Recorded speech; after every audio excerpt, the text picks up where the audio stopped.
Bismillahirrahmanirrahim. Assalamualaikum warahmatullahi wabarakatuh. Bismillahirrahmanirrahim. Wassalatu wassalamu ala Rasulillah wa ala alihi wa sahbihi wa man tabi'ahum bi ihsanin ila yaumiddin. Amma ba'du. Allahumma sahli sadri wa yassir li amri wahlul 'uqdatam min lisani yafqahu qawli. Allahumma inna nas'aluka ilman nafi'an wa rizqan thayyiban wa amalan mutaqabbalan. Allahumma allimna ma yanfa'una wa zidna ilman wal huda wat tuqa was salaha ya rabbal alamin. Ikhwani fid din, azani Allah wa iyyakum. Alhamdulillah summa alhamdulillah. Segala puji hanya milik Allah, Rabb semesta alam. Salawat beriring salam tak lupa kita curahkan kepada junjungan kita, suri tauladan kita, uswah hasanah kita, Nabiullah Muhammad sallallahu alaihi wasallam. Alhamdulillah kita bisa bertemu kembali, dan semoga dengan semangat yang baru setelah antum melaksanakan rehlah. Salah satu tujuan adanya rehlah adalah agar antum itu memiliki semangat baru.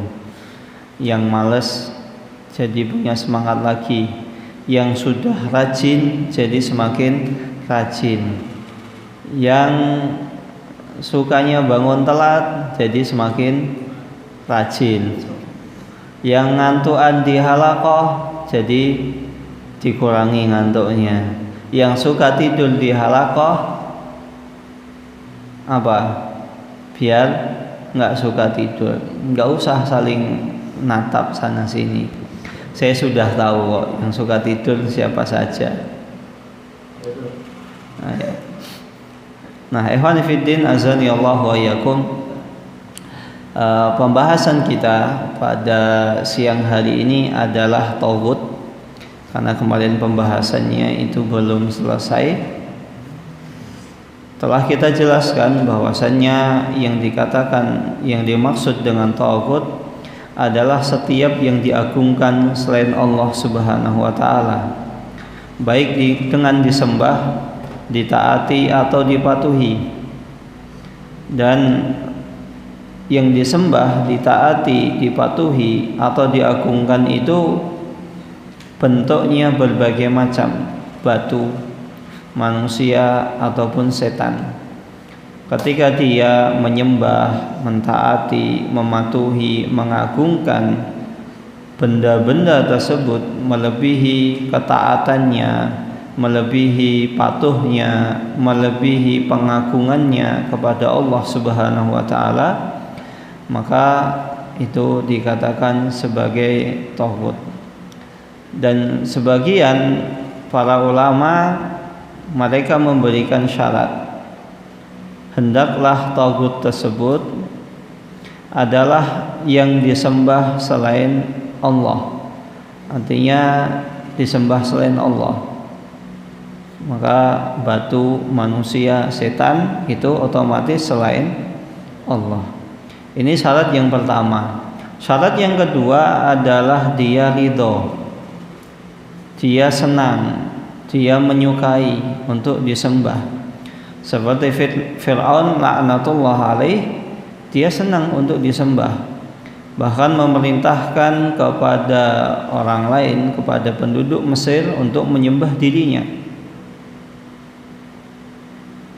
Adapun para nabi dan orang-orang soleh, tentunya mereka bukanlah tauhid.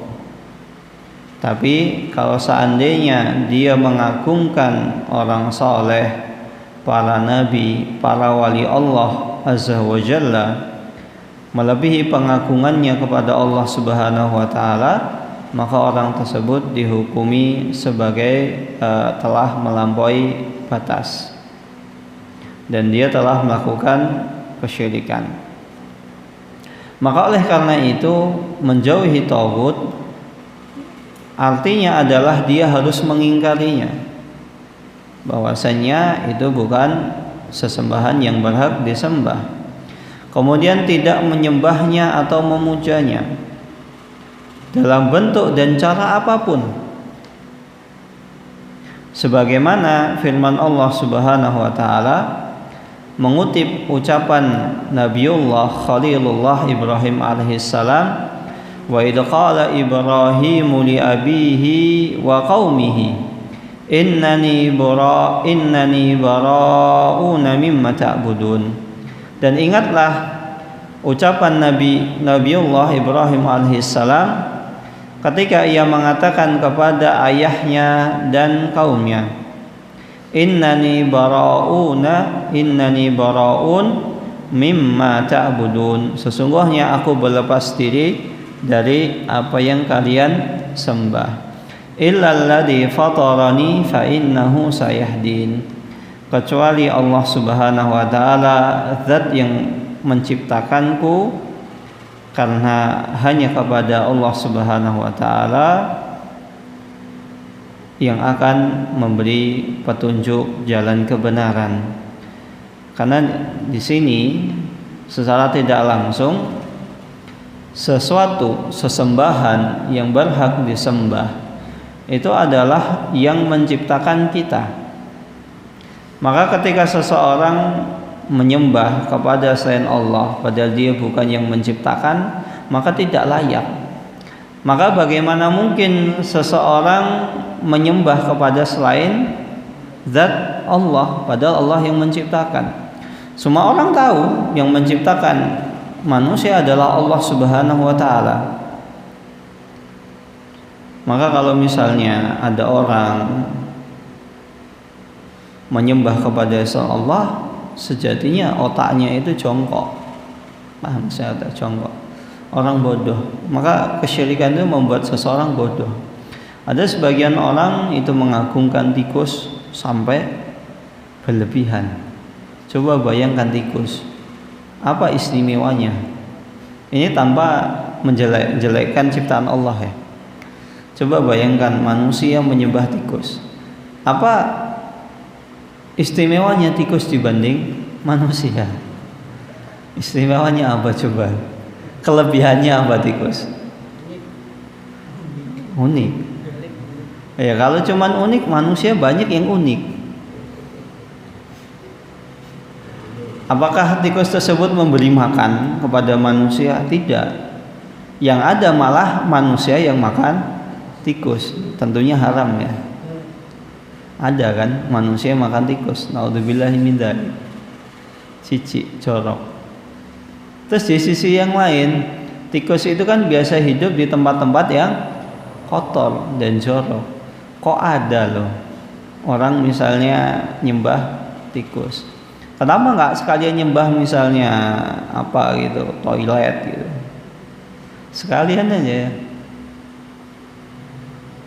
Tian tikus kan hidupnya di tempat-tempat yang kotor. Nah, toilet juga kotor. Malah toilet bisa jadi lebih bersih dibanding tikus. Kenapa? Toilet dibersihin, tikus enggak. Nah, tikus apa? Bahkan ada di Sulawesi itu ada sekte penyembah tikus. Jadi tikusnya itu diletakkan di sebuah rumah. Ya rumahnya itu dikunci, dikasih makan, kadang masih makan apa? Kotor, bau busuk. Nah kok bisa-bisanya? Nah kalau misalnya ada suatu tempat di situ banyak baunya, maka insya Allah tikus akan banyak datang. Misal antum punya rumah tersebut bersih, insya Allah nggak ada tikusnya. Karena tikus itu tidak betah dengan tempat yang bersih. Kalau rumah antum misalnya kotor, jorok, tikus insya Allah datang. Nah secara logika tidak mungkin. Maka kalau ada misalnya orang yang nyembah tikus, kemudian dia suka kebersihan, ini logikanya nggak masuk gitu loh. Berbalik, yang disembah suka kotor, jorok, sedangkan yang menyembah suka kebersihan. Kan tidak masuk akal. Secara akal aja tidak masuk gitu loh.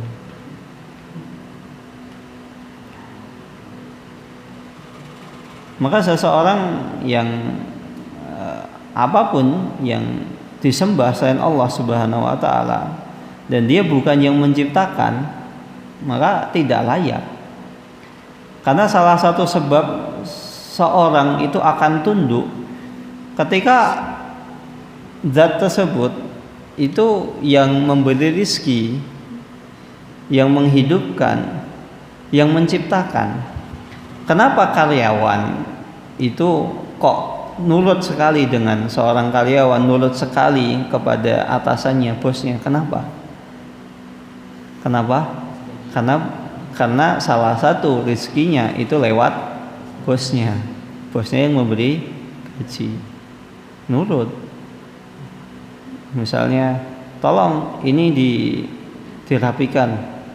Loh kan bukan pekerjaan saya, Pak. Itu kan pekerjaan office boy. Misalnya Anda, oh nggak ada yang bantah, nggak bisa bantah. Siapa? Karena apa? Ya rezekinya lewat bos tadi. Maka oleh karena itu ketika ketaatannya, kepatuhannya itu melebihi ketaatan seseorang kepada Allah Subhanahu wa taala, maka ini tidak boleh sampai akhirnya seseorang rela untuk mengorbankan hal yang paling penting dalam kehidupannya. Apa itu? Menyembah Allah. Semua orang itu sadar bahwasanya hidup di dunia ini sementara, nggak ada hidup yang abadi.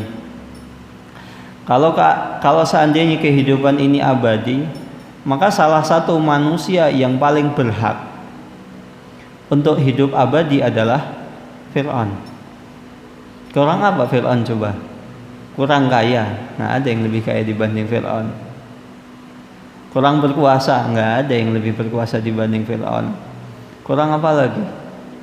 Fir'aun itu kekuasaannya absolut.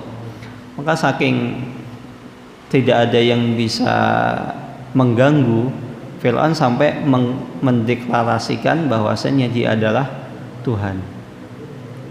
Penguasa sekarang nggak ada penguasa yang sekuat Fir'aun.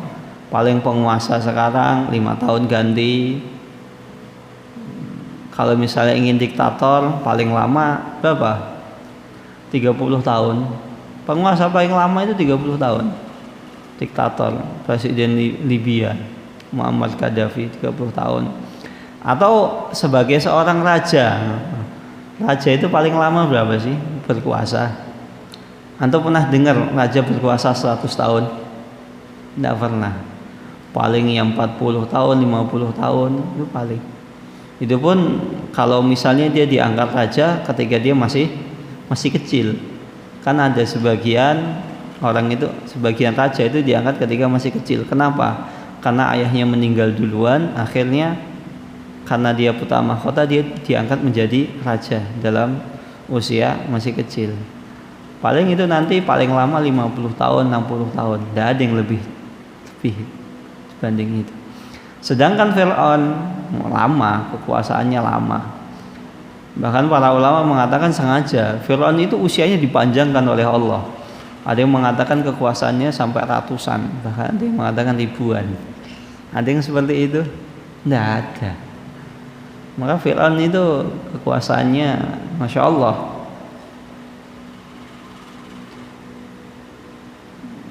Maka kalau sepatuh apapun dia masih manusia, dia akan mati. Maka oleh karena itu seseorang tidak boleh patuh, tunduk melebihi ketundukan dan kepatuhannya dibanding Allah Subhanahu wa taala. Kalau misalnya patuh kepada siapa, pimpinan, presiden, gubernur, wali kota, bupati, paling 5 tahun. Setelah 5 tahun juga ganti. Ya sudah, kepatuhannya tidak berlaku. Apalagi setelah 5 tahun yang menggantikan adalah misalnya saingannya, bisa jadi dia tidak dipakai lagi. Itu seperti itu dunia. Dan terkadang ketika seseorang misalnya patuh kepada manusia, itu ketika manusia aja butuh. Ketika sudah tidak dibutuhkan dibuang. Saya sudah tidak membutuhkanmu, dibuang. Akhirnya dibuang, dikhianati, ya begitu. Sedangkan kepatuhan seorang hamba kepada Allah Subhanahu wa taala, Allah Subhanahu wa taala tidak pernah mengingkari janjinya. Innallaha la yukhliful mi'ad. Allah tidak pernah mengingkari janjinya. Ketika seorang hamba patuh, ya Allah Subhanahu wa taala akan beri balasan yang setimpal.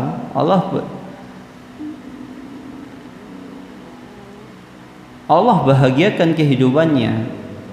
Allah sejahterakan kehidupannya. Sedangkan ketika seseorang patuh kepada orang lain, belum tentu hidupnya akan sejahtera. Kalaupun sejahtera itu hanya berlaku sekian waktu saja. Maka ikhwani fiddin azani Allah wa iyyakum, pada surat Az-Zukhruf ayat 26 sampai 27 ini juga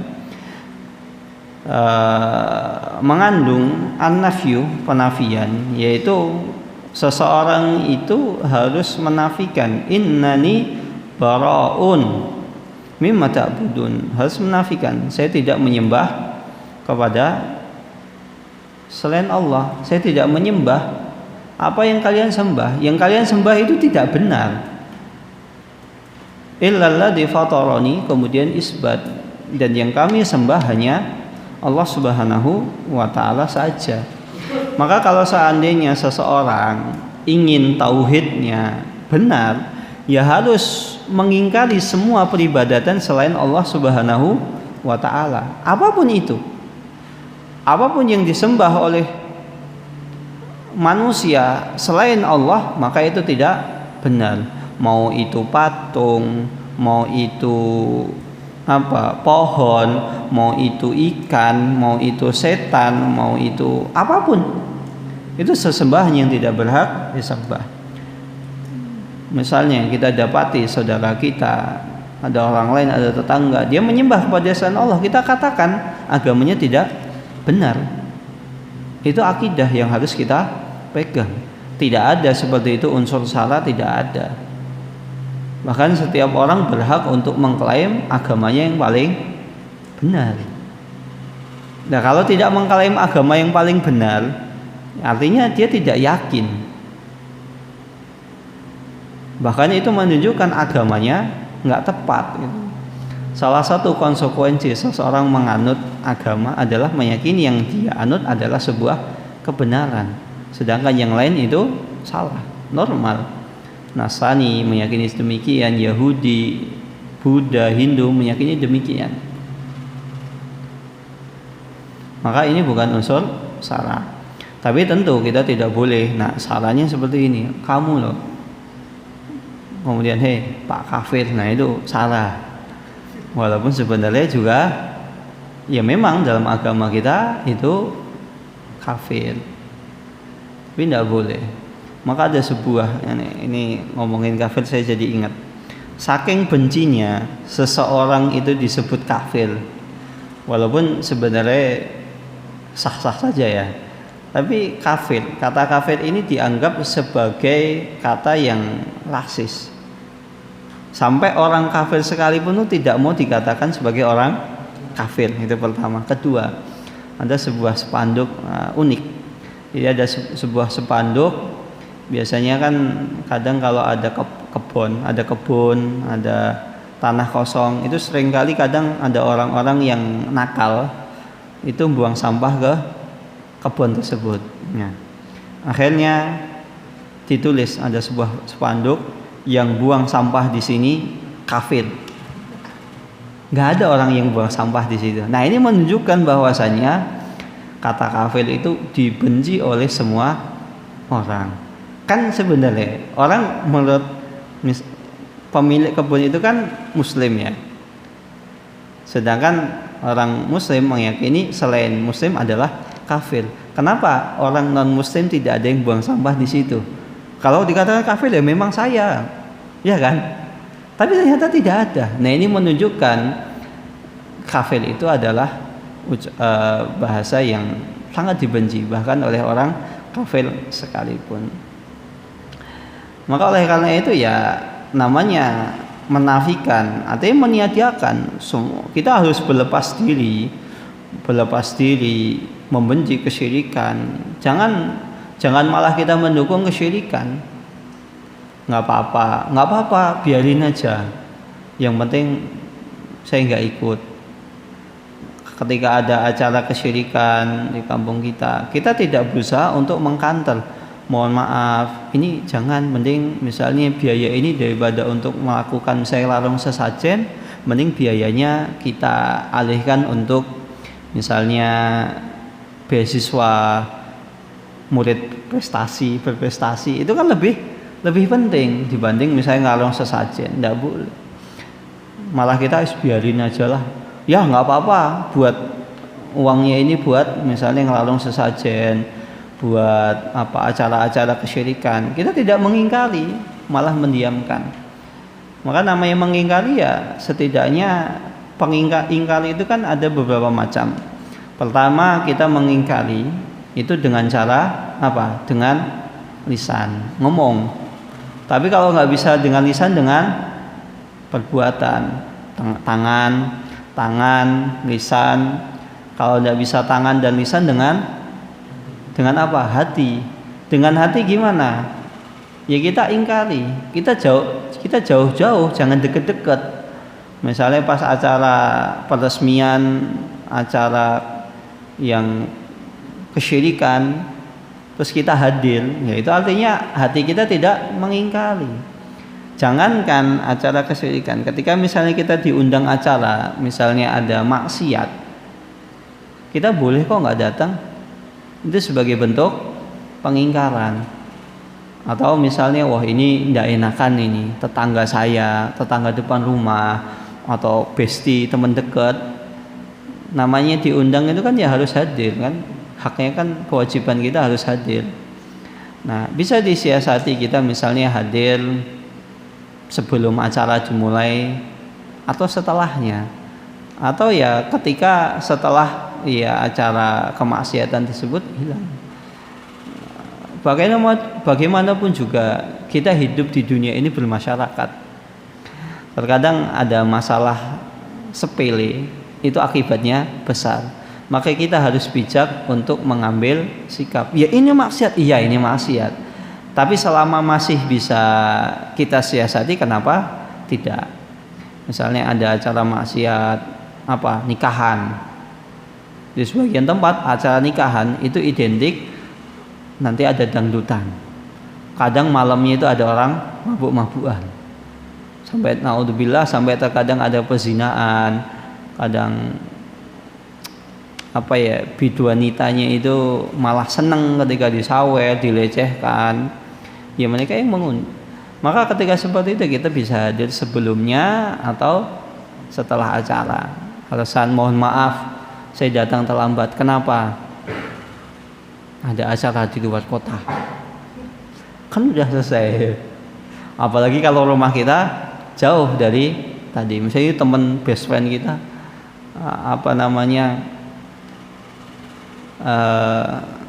kita kan bisa alasan mohon maaf saya datang terlambat karena kemarin ada acara mendadak.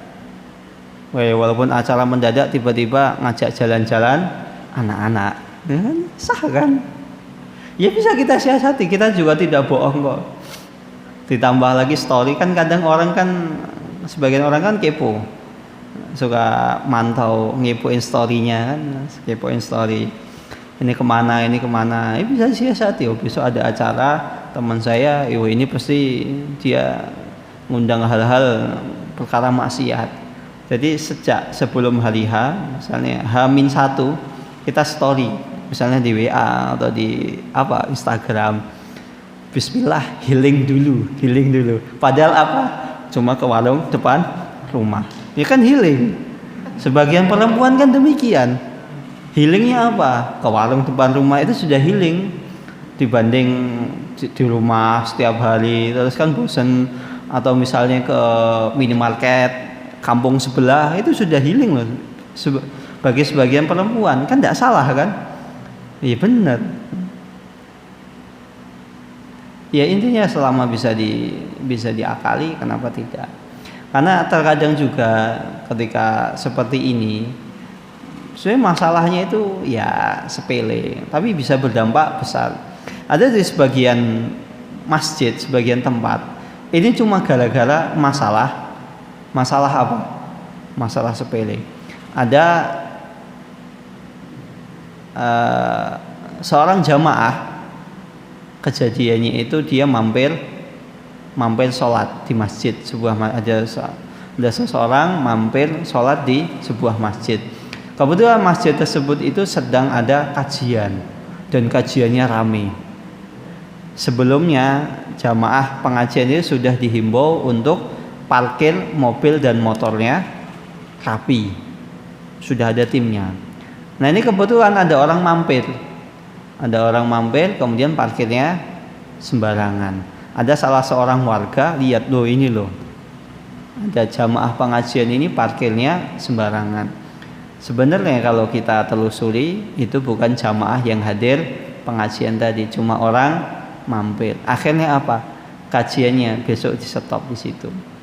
Ada juga kisah gara-gara sebagian orang yang hadir pengajian, ketika dia parkir tidak rapi sehingga sedikit mengganggu jalan, akhirnya warga kampung sepakat untuk meniadakan kajian di masjid tersebut. Sampai kapan? Sampai waktu yang belum ditentukan. Maka perkara-perkara seperti itu sepele sebenarnya, tapi dampaknya besar. Begitu juga kalau misalnya antum subuh-subuh, misalnya ada jamaah yang luar sini, terus antum rumah tahfidz, ternyata antum telat sholatnya, datang terlambat, atau ketika halaqah ternyata antum ngantuk-ngantukan, bisa jadi itu menjadi sebab kenapa nanti ini bermasalah. Kan antum pernah dengar ya, rumah tahfidz ini pernah diusir. Antum tahu permasalahannya sepele. Maka antum itu sebenarnya adalah agen-agen, duta-duta yang akan menggambarkan di sini. Misalnya antum izin ke depan, kemudian mohon maaf pakaian antum sembarangan, misalnya tiba-tiba antum keluar rambut antum jabrik-jabrikin, kemudian pakai motor antum trek-trekin, itu siapa itu? Oh itu santri rumah tahfidz Al-Fatah. Oh alah, santri kayak gitu, ini pasti nggak bener nih rumah tahfidznya. Padahal mohon maaf, misalnya yang salah itu cuma satu makhluk hidup ini aja, sisanya insya Allah nggak separah itulah ya. Kalau ada salah dikit lah ya, gara-gara satu makhluk hidup tadi ya, akhirnya kan bisa jadi pondok tersebut dimusuhi oleh warga. Dan antum tahu ya, asal antum tahu, pondok dimanapun itu biasanya yang menghalangi dakwah itu siapa? Kampung sebelah atau kota sebelah? Tidak, warga kampung tersebut sendiri. Maka kalau antum misalnya izin kemana? Main bola ketemu orang, monggo Pak, monggo Bu, disapa. Apalagi di Jawa, ada gara-gara tidak disapa, ini nggak tahu sopan santun nih, nggak tahu unggah-ungguh. Akhirnya apa? Perizinan pondok tersebut sulit. Karena namanya pondok, apalagi pondok di tengah kampung, itu kadang kan kalau misalnya wali santri mau menjenguk kan harus lewat jalan kampung. Akhirnya jalan kampungnya di portal ditutup. Kenapa? Karena tahu besok ada misalnya ambil rapot liburan santri, akhirnya di portal. Yang salah siapa? Sebenarnya kita. Memang kesalahannya sepele, mungkin tidak sengaja, misalnya ngetrek gara-gara apa, misal dia memang posisinya agak ngebut, kemudian di depan ada misalnya ada mangga jatuh gitu, kepleset kan kelihatan ngetrek gitu kan, padahal nggak sengaja. Tapi terkadang orang memahaminya berbeda. Maka oleh karena itu ya, ini perlu antum sadari, perlu antum menjaga sikap seperti itu. Jangan sampai gara-gara kesalahan sepele malah menjadikan masalah yang besar. Dan kemudian ikhwasa yang dirahmati Allah Subhanahu wa taala, surat Az-Zukhruf ayat 26 dan 27 ini, di antara faedah ayat ini adalah bahwasannya ayah Nabi Ibrahim adalah orang musyrik, orang yang menyekutukan Allah Subhanahu wa taala, dan ayahnya Nabi Ibrahim alaihissalam adalah seorang pembuat patung, dan itu benar, dan itu memang, karena ada sebagian orang yang mengatakan bahwasanya ayah itu bukan ayahnya Nabi Ibrahim tapi pamannya, karena dalam bahasa Arab ayah itu terkadang bisa dikatakan sebagai paman. Namun ini jelas-jelas bertentangan dengan dohir ayat tersebut. Coba antum perhatikan surat Al-An'am ayat 74. Wa idh qala Ibrahimu li abihi azara atattakhidu asnaman alihah. Dan ingatlah ketika Nabi Ibrahim alaihissalam mengatakan kepada ayahnya yang bernama Azar, apakah engkau menjadikan patung tersebut sebagai sesembahan? Dan ini juga walaupun ayahnya Nabi Ibrahim alaihissalam itu adalah orang musyrik, itu tidak mempengaruhi Nabi Ibrahim alaihissalam. Begitu juga sering kita dengar ada sebagian orang mengatakan, orang Wahabi itu pasti mengatakan ayahnya Nabi Muhammad SAW, ayahnya Rasulullah itu di neraka. Ya emang demikian, mau bagaimana? Yang ngomong kan bukan kita. Nabi Muhammad SAW sendiri yang mengatakan ayahnya di neraka, ibunya di neraka. Di mana hadis Imam Tirmidzi yang mengatakan beliau. Dan itu tidak mempengaruhi. Kadang Wahabi itu tidak sopan kepada Nabi Muhammad, kepada Rasulullah. Ayahnya, masa orang tuanya Nabi di neraka? Lah emang kenapa? Yang mengalami itu bukan cuma Rasulullah SAW saja, banyak. Coba lihat ini Nabi Ibrahim, ayahnya musyrik. Coba kita lihat Nabi Nuh alaihissalam, siapa Nabi? Yang kafir siapa? Anaknya dan istrinya. Dan yang lebih parah lagi, siapa? Nabi Lut alaihissalam, yang mana istrinya adalah mucikari. Antum tahu mucikari? Mucikari itu ya, kalau misalnya istrinya Nabi Nuh alaihissalam itu adalah seorang wanita yang menjadi pelopor perbuatan homoseksual. Nabi Lut alaihissalam, coba bayangkan, Nabi Lut alaihissalam itu istrinya pelopor perbuatan homoseksual, otomatis tidak mau beriman kepada Allah Subhanahu wa taala, tidak mengikuti Nabi Lut alaihissalam. Coba bayangkan, sudah kafir, pelopor homoseksual, masih kurang apa?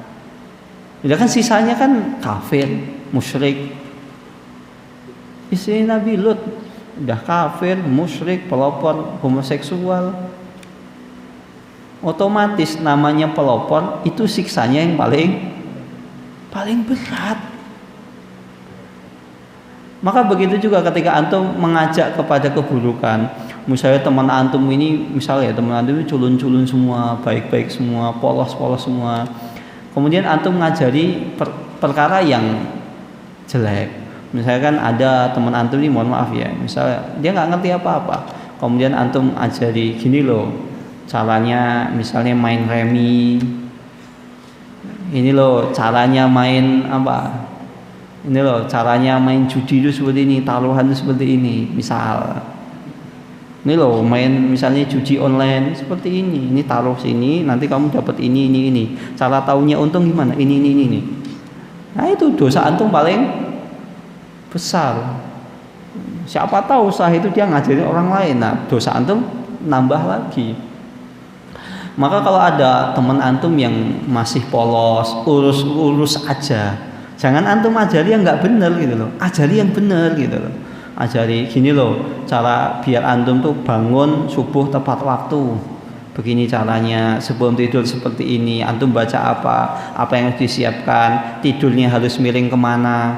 Gini loh caranya biar antum itu bisa konsisten, istiqomah puasa Senin Kemis setiap hari, setiap pekan. Seperti ini diajarin. Bukan malah ngajari yang nggak benar. Dosa antum yang paling banyak nanti. Ya kalau yang antum ajari satu orang, ya kalau yang antum ajari banyak orang, kemudian mengajarkan kepada yang lain. Misal teman antum ada yang dari Sulawesi pulang sampai Sulawesi ngajari yang nggak benar. Belum yang dari Sumatera ternyata ketika pulang ngajari nggak benar. Kalimantan dan begitu juga sebaliknya. Antum ini kan banyak ini. Ada yang dari Kalimantan, ada yang Sulawesi, ada yang Papua, ada yang Sumatera, ada yang Jawa, macam-macam. Ada yang rumahnya di Jawa tapi aslinya Sumatera, ada yang rumahnya Sumatera aslinya Jawa, kan macam-macam itu. Maka tidak menutup kemungkinan. Maka kalau maksiat, perkara yang jelek itu jangan ngajak-ngajak. Udah cukup antum aja, jangan ngajak yang lain.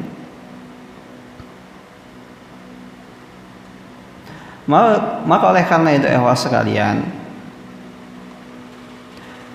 namanya orang, namanya tauhid, ya kita harus ingkari apa bentuk-bentuknya. Sesuatu yang disembah selain Allah Subhanahu wa taala harus kita ingkari, tidak boleh malah kita iakan, malah kita sokong, ayo kalau perlu saya siap urunan dana, tidak boleh. Perkara kesyirikan ya harus antum jauhi. Contohnya begini, misalnya ada seseorang tahu bahwasannya ini adalah tempat perzinahan atau prostitusi. Ada nggak yang berani foto di depan tempat tersebut? Nggak ada. Kecuali memang orang yang sukanya main ke sana. Coba antum misalnya nggak ngerti, tahu ini tempat prostitusi, kemudian foto di depan tempat pelacuran tadi, prostitusi tadi. Malu nggak kira-kira? Kemudian di-share di sosial media, malu nggak? Malu. Tapi ada orang dia tidak malu ketika foto di depan tempat di mana Allah Subhanahu wa taala dihinakan. Tempat di mana Allah Subhanahu wa taala disekutukan. Tempat di mana Allah Subhanahu wa taala diduakan. Di mana itu? Tempat-tempat peribadatan selain Allah. Entah itu kuil, entah itu candi, entah itu apapun itu. PD, foto, di-share. Loh kan candi sekarang bukan tempat ibadah lagi. Kata siapa? Candi tersebut tetap menjadi tempat peribadatan.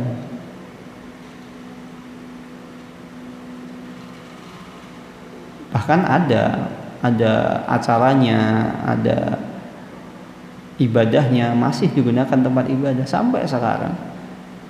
Candi-candi di Indonesia itu masih jadi tempat ibadah. Kenapa saya mengatakan begini? Ya karena yang mengatakan adalah orang yang pernah ngurusi candi seluruh Indonesia. Jadi candi di Indonesia itu ada asosiasinya. Kebetulan tetangga saya sudah pensiun pernah mengatakan demikian.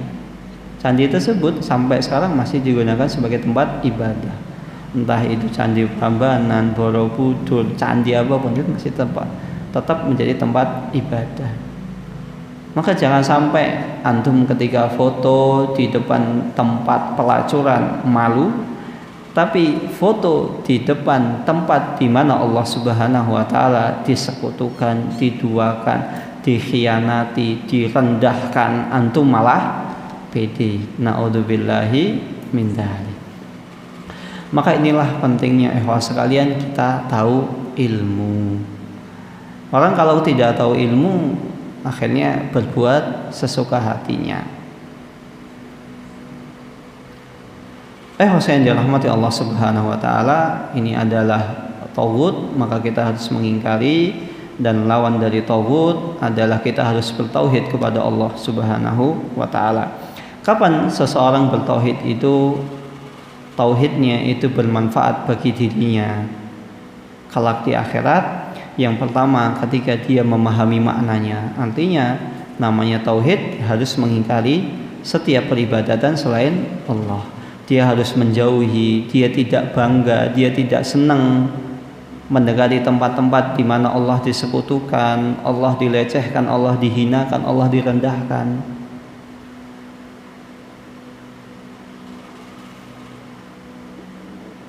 Dan dia harus, yang kedua, dia harus melaksanakan tuntutannya, yaitu dia harus beribadah kepada Allah Subhanahu wa taala saja.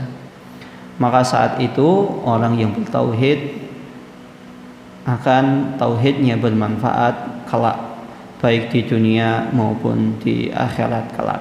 Wallahu taala alam bisawab. Ini yang bisa saya sampaikan, kurang lebihnya saya mohon maaf. Assalamualaikum warahmatullahi wabarakatuh.